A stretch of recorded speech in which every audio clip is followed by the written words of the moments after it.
Doctor, you're late. Enigmatic psychiatrist Dr. Dekker is dead. Murdered in his office, Dekker left behind a bloody chair, a long history of prescribing sleeping pills, and a handful of insane patients imagining supernatural abilities.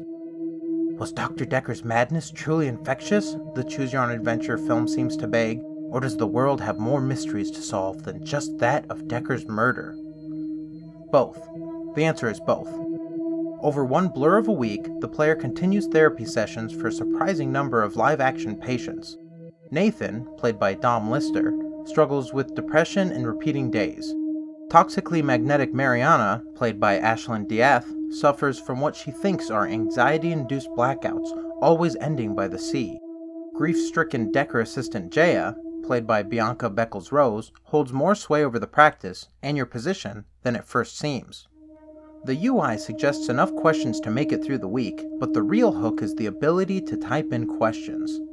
Thankfully, the Switch offers USB keyboard support while docked, but both the finicky on-screen keyboard and slow dual analog keyboard are gatekeepers to players without a physical keyboard on hand. Questions demand strict phrasing and don't deal with synonyms well. In the player's notes, questions are marked for follow-up with 1 or 2 asterisks. 2 asterisk questions are suggested, while 1 asterisk questions are hidden behind a slowly refilling hint meter. I had a lot of trouble with some of the bigger stretches in a line of questions, like ones that required me to call out contradictions to statements made on previous days. I eventually gave up on trying to find every response for every patient and started following plot points I found interesting. This is how the game is meant to be played. I began to suspect a smaller number of people pretty quickly and focused on them. By the end, the killer seemed obvious. I was correct. Of course it was that person. How could anyone not know it was him or her? Then, I found out the game had multiple endings.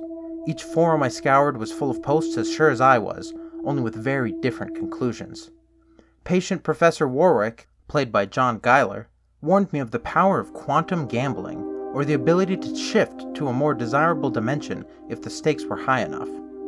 Jaya questioned my own sanity as I encouraged my patients to develop their abilities. Had I gone crazy?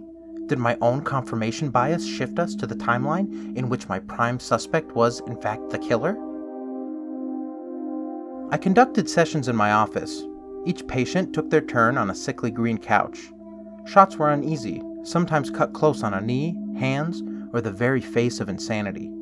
I kept my back to a wall as Bryce the Gravedigger, played by Millen Thomas, detailed his seemingly imagined pursuer. I felt it watching me as I peeked around corners during bathroom breaks. The creepy atmosphere built by these people teetering between the imagined and mundane seeped into the real world. I, too, went a bit mad.